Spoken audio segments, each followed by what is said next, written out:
25,000 cost ఉన్న ఈ డిస్ప్లేని only 4,000 to 5,000 లోనే రీప్లేస్ చేసాం. ఎలానో చెప్తా, ఇప్పుడే ఈ వీడియో సేవ్ చేసుకోండి. స్టోరీలోకి వెళ్తే ఈ ఫోన్ మోడల్ వచ్చేసి Samsung S23 Ultra. తెలంగాణలో ఉన్న మన కస్టమర్ ఒకరు మన వీడియోస్ చూసి డైరెక్ట్ గా మన షాప్ కి తీసుకుని వచ్చారు. అయితే ఒక రోజు sir night time bike drive చేస్తూ ఉండగా సడన్ గా ఒక వెహికల్ ఎదురుగా వస్తే దాన్ని తప్పించబోయి ఈ మొబైల్ ని కింద పడేసుకున్నారంట. ఇది కింద పడగానే డిస్ప్లే పోయింది, ఒక 30,000 అవుతుంది అని అనుకున్నారంట.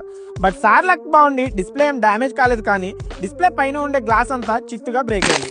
తెలంగాణలో ఎన్ని షాప్స్ ఉన్నా ఎవరి మీద నమ్మకం లేక మన వీడియోస్ చూసి మనల్ని వెతుక్కుంటూ వచ్చారు కస్టమర్. అయితే దీనికి డిస్ప్లే ఏం మార్చాల్సిన పని లేదు అని క్లారిటీగా చెప్పి ఓన్లీ గ్లాస్ రీప్లేస్మెంట్ అవుతుంది అని, అది కూడా మీరు ఎక్స్పెక్ట్ చేయలేని ప్రైస్ లో అని అనగానే కస్టమర్ మొబైల్ హ్యాండ్ ఓవర్ చేశారు. ఇంకా వెంటనే దీని గ్లాస్ నీట్ గా కట్ చేసి బాడీ నుంచి డిస్ప్లే సపరేట్ చేసి 100% ఒరిజినల్ గ్లాస్ లామినేట్ చేసాము. అండ్ వర్క్ అంతా కంప్లీట్ అయ్యాక మొబైల్ మళ్ళీ కొత్త దానిలా పర్ఫెక్ట్ గా టచ్, బ్రైట్నెస్ అన్ని వర్క్ అవుతున్నాయి. అండ్ అంత దూరం నుంచి వచ్చినందుకు కస్టమర్ ఫుల్ సాటిస్ఫాక్షన్ ఫీల్ అయ్యారు. సో మీకు కూడా ఇలాంటి ప్రీమియం ఫోన్స్ కి గ్లాస్ బ్రేక్ కంప్లైంట్స్ ఉంటే స్క్రీన్ మీద కనపడే నెంబర్స్ కి కాల్ చేయండి. అలానే ఈ వీడియోస్ ని మీ ఫ్రెండ్స్ అండ్ ఫ్యామిలీ మెంబర్స్ కి తప్పకుండా షేర్ చేయండి. Follow our page for more videos like this. Thank you.